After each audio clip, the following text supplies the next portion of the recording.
ശിമയോൻ ഈശോയെ സഹായിക്കുന്നു. പ്രിയപ്പെട്ടവരെ, 5-ാം സ്ഥലത്തുള്ള ഈശോയുടെ റോൾ എന്താണ്? 5-ാം സ്ഥലത്ത് ഈശോയുടെ റോൾ എന്ന് പറഞ്ഞാലുണ്ടല്ലോ, ശിമയോനെ ഈശോ തന്റെ ഈ കുരിശ് യാത്രയിൽ തന്നെ സഹായിക്കാൻ അനുവദിക്കുകയാണ്. Giving a chance to participate in the kingdom ministry. ദൈവരാജ്യ ശുശ്രൂഷയില് ഒരു ഷെയർ എടുക്കാൻ ശിമയോനെ അനുവദിക്കുകയാണ്. നമ്മളും പറയാറില്ലേ, ഞാനും അപ്പോൾ ശിമയോനെ പോലെ ഭാഗ്യമുള്ളവനാകും. എപ്പോ?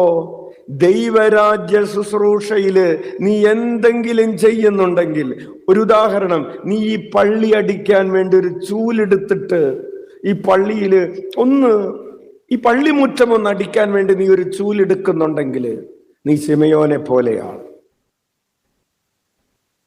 1 രൂപ നീ ദൈവരാജ്യത്തിന്റെ ശുശ്രൂഷയ്ക്ക് വേണ്ടി നേർത്തിടാൻ കഴിയുന്നുണ്ടെങ്കിൽ നീ ശിമയോനെ പോലെയാണ്. ആത്മാക്കളുടെ രക്ഷയ്ക്ക് വേണ്ടി ഒരു സ്വർഗസ്ഥനായ പിതാവ് ചൊല്ലാൻ നിനക്ക് പറ്റുന്നുണ്ടെങ്കിൽ നീ ശിമയോനെ പോലെയാണ്. മിഷൻ പ്രവർത്തനത്തിന്റെ വിജയത്തിന് വേണ്ടി 1 പ്രാവശ്യമെങ്കിലും നീ ഈശോയേന്ന് വിളിക്കാൻ പറ്റുന്നുണ്ടെങ്കിൽ നീ ശിമയോനെ പോലെയാണ്. കൈയടിച്ച് നന്ദി പറയാം. പ്രിയപ്പെട്ടവരെ, ശിമയോനെ പോലെ ആയി എന്നുള്ളതൊക്കെ നമുക്ക് ഈശോയുടെ കുരിശ് വഹിക്കാൻ കഴിയുന്നത് ഭാരമാണോ ഭാഗ്യമാണോ? ഈശോയുടെ ശിമയോനെ കുറിച്ച് നമ്മൾ പറയുന്നത് ഇങ്ങനെയാണല്ലോ, നാഥാ നിൻ കുരിശൊന്നു താങ്ങുവാൻ കൈവന്ന ഭാഗ്യമേ ഭാഗ്യം. ഈശോയുടെ കുരിശ് താങ്ങാൻ ശിമയോന് കിട്ടിയ ഭാഗ്യത്തെ ഭാഗ്യമേ ഭാഗ്യം എന്ന് പറഞ്ഞാൽ മഹാഭാഗ്യം എന്ന് നമ്മൾ പറയുകയാണ്.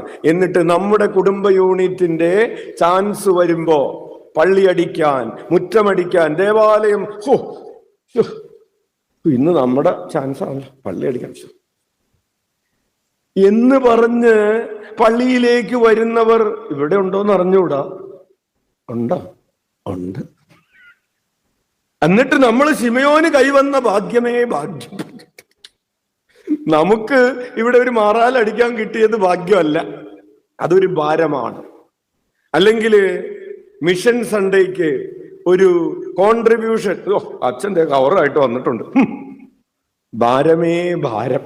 പെട്ടവര്, ഇതെല്ലാം ഭാഗ്യമാണ്.